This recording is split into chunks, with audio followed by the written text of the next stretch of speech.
Salut les potos. Je sors le gravel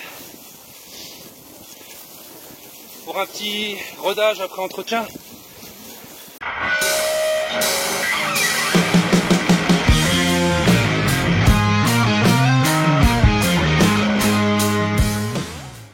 Donc ici je vais changer tout. Toute la câblerie, tout le gainage. Bon, je me suis dit, vu le temps qu'il fait, il fait quand même bien humide encore. Je me suis dit, c'est peut-être le moment justement de lui faire un petit rodage pour lui en mettre un peu plein la tronche. J'ai voulu prendre du Jaguar, du Jaguar, je sais pas comment on dit. Et en fait, c'est quand même assez cher aussi. Comme le Shimano, c'est aussi cher, donc je me suis dit pourquoi pas essayer des câbleries, des gaines pas trop chères. Je pense pas que le fait que ce soit moins cher, que ça soit forcément mauvais. Au contraire, peut-être des marques pas trop connues qui sortent comme ça et qui commencent avec des prix dérisoires. J'ai quand même changé toute la câblerie aussi de la transmission. Là j'avoue, je reviens un peu sur ce que j'ai dit, j'ai acheté du Jaguar. Même si la transmission de devant, le câble j'avais déjà changé. Et je me dis après tout, de toute façon, ça lui fait pas de tort.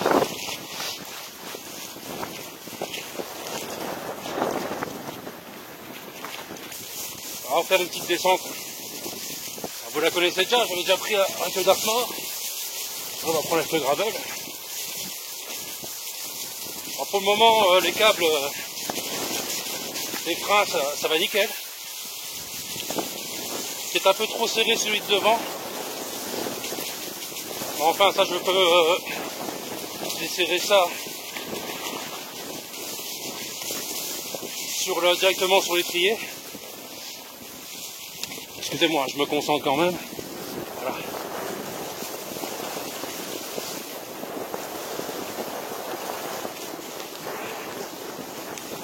Bon, toujours avec mon fidèle gravel. Ce gravel RC 520 GRBL de chez Triban. Super, toujours autant. Je m'éclate toujours autant avec. De plus, s'il est bien réglé, s'il est bien entretenu, il n'y a aucun souci. J'ai eu un peu la preuve ces temps-ci. Quand on tire un peu sur la corde pour essayer au maximum de gagner de l'argent, bah, vaut mieux mettre un peu moins cher dans les composants, peut-être un peu, pas forcément, faut lire un peu entre les lignes quand même. Vaut mieux un petit peu dépenser de l'argent dans l'entretien que se retrouver avec un vélo qui ne fonctionne pas et qui est très dangereux, soit pour la sécurité ou limite user les pièces prématurément.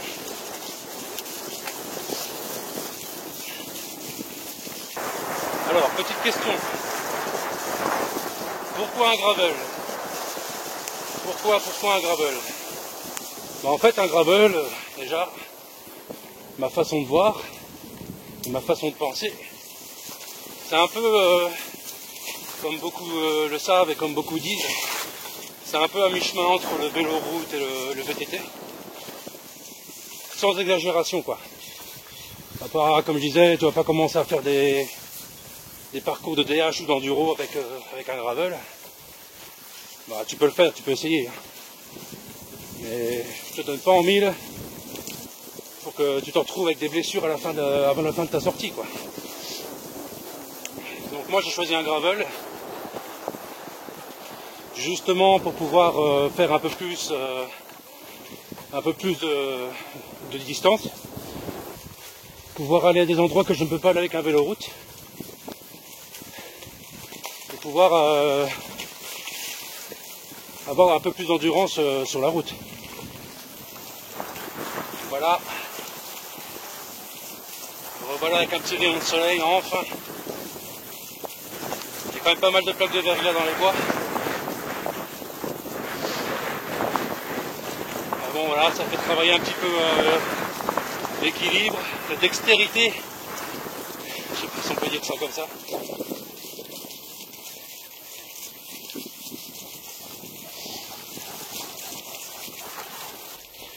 J'ai cru voir que Riverside, donc c'est notre marque que Decathlon vend, et même Van Rysel, j'ai l'impression que ces trois marques en fait deviennent un peu indépendantes. Dites-moi en commentaire si vous savez quelque chose, parce que en fait chaque marque sort quand même un gravel. Moi, au début je pensais que ce serait Triban qui aurait le monopole et que Van Rysel sortirait peut-être plus oui des gravels, mais peut-être plus des cyclocross. Et je pensais que Riverside c'était plus des vélos de vacances, de grandes randonnées. Ils en ont fait deux beaux là, je sais plus c'est quoi les séries. Mais ils étaient, moi j'ai trouvé magnifiques. Certes c'est de l'alu, mais franchement faut déjà quand même y aller quoi. Là comme ici, celui-là c'est un RC 520 gravel, donc c'est Triban qui a fait ça, et ils en ont fait des autres modèles, parce que moi j'ai un des premiers modèles en fait. Donc ils ont sorti un gravel Bordeaux, donc montant en 700, je pense que c'est une section de 40 à la base. Ils en ont sorti un deuxième, un gris. Je pense qu'il est monté en 650 si je dis pas de bêtises.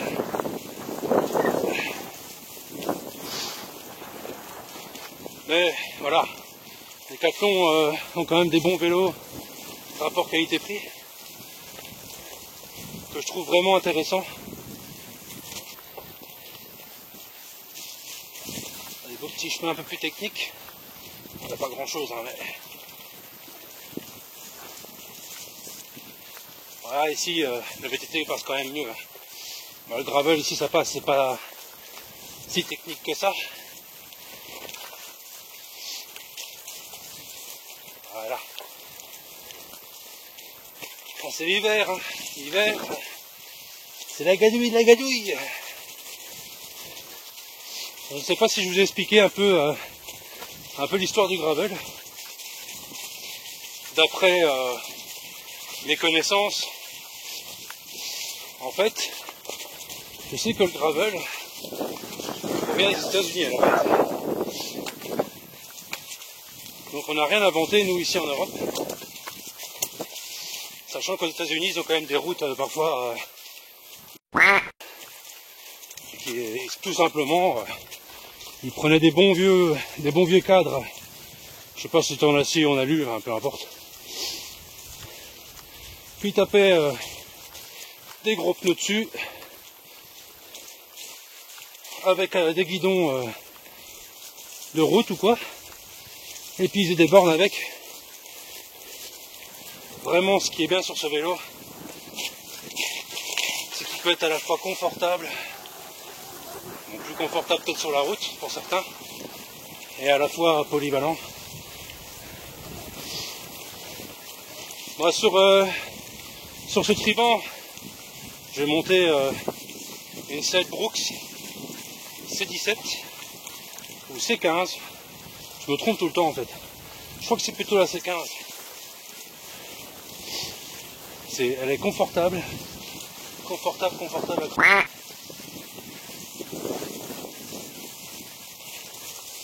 En fait c'est du caoutchouc naturel. Et quand tu t'assois dessus, si tu règles bien ta selle, tu mets toujours le bec un peu plus haut en fait. Comme ça tu as l'impression de descendre dans un fauteuil. Mais si vous voulez, je pourrais vous mettre les composants en lien. Certains composants, vous les envoyez, vous pouvez me mettre un message sur YouTube ou même sur ma page Instagram, Pédale avec Donat. Et surtout, n'oubliez pas de vous abonner quand même à YouTube, parce que c'est quand même important. Là, je suis dans un chemin un peu plus cabossé. C'est vrai que je devrais peut-être même essayer de dégonfler un peu les pneus, mais étant donné que je prends pas mal de routes, c'est un peu de garder un peu de polyvalence au niveau de la pression des pneus. Mais ça tient bien, hein. Franchement, faut y aller cool quoi. Hop.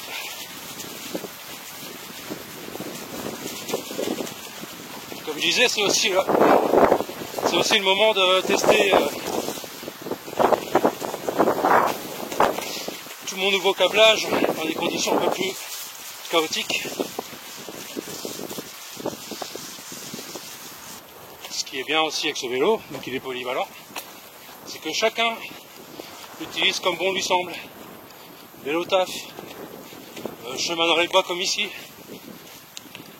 des courses, un peu des petites courses, ou alors tout simplement une petite balade au bord de l'eau, sur des berges, sur le bord d'un canal aussi.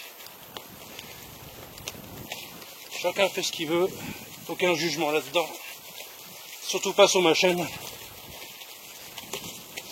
Donc voilà, allez on va se concentrer un peu, parce que là ça glisse un peu, il y a pas mal de racines.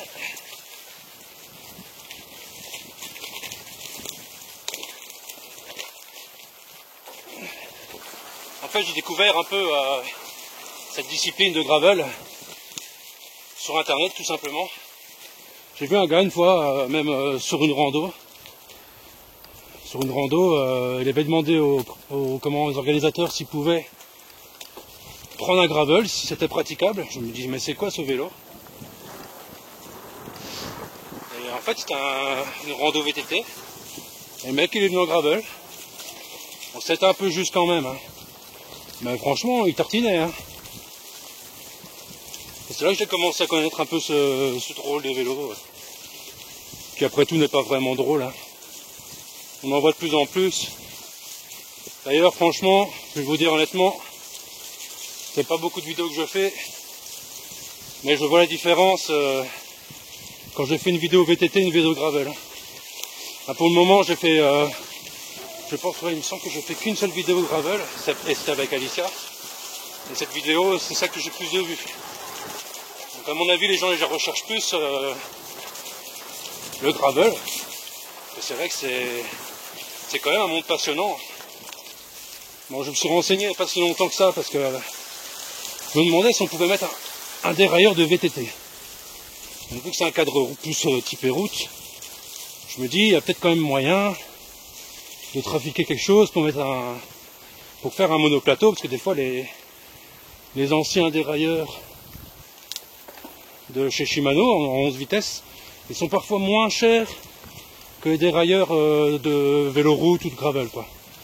Et ici j'ai un double GRX, et il coûte plus cher qu'un dérailleur arrière en monoplateau de chez Shimano XT en 11 vitesses. Hein. Le 12 je pense qu'il est un peu plus cher. Il faudrait voir si ça s'adapte au cadre. Donc n'hésitez pas un peu à me laisser en commentaire pour voir si c'est possible. Parce qu'apparemment le tirage du câble n'est pas le même. D'après ce qu'une personne m'a dit. Quand on roule avec un vélo qui n'est pas bien entretenu, on perd beaucoup de plaisir en fait à en faire de ce vélo. On va se rabattre sur peut-être un autre vélo si on en a plusieurs. Alors on va carrément arrêter. Si vous ne savez pas comment dire décoller, tout simplement, c'est pas grave. Je veux dire, c'est pas donné à tout le monde. Moi il m'a fallu quand même 2-3 ans avant de bien m'y mettre. Essayez peut-être, vous ouvrez YouTube hein, tout simplement, et vous pouvez regarder un petit peu déjà quelques tutos, ou alors tout simplement vous l'emmenez chez votre vélociste préféré et puis vous réglera le problème. On prend quand même bien du plaisir à faire de ce vélo.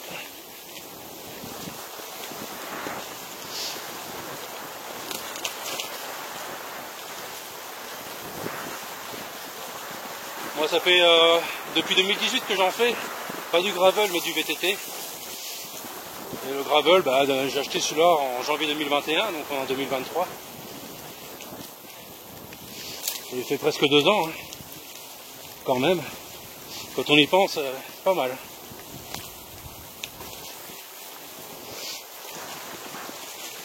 Et honnêtement, si un jour vous trouvez un vieux vélo à retaper, genre un vieux 26 pouces ou même un 27,5, essayez un petit peu de mettre des pneus un peu plus fins dessus. Si c'est un 4 de VTT, des pneus un peu plus fins dessus pour voir un peu plus de roulant et venir un peu dans les chemins avec des pneus un peu crantés. Vous verrez, ça fait un peu effet gravel, mais c'est chouette. Vous pouvez très bien retaper là. Moi je pense que c'est un truc que j'aimerais bien faire, retaper des vieux vélos.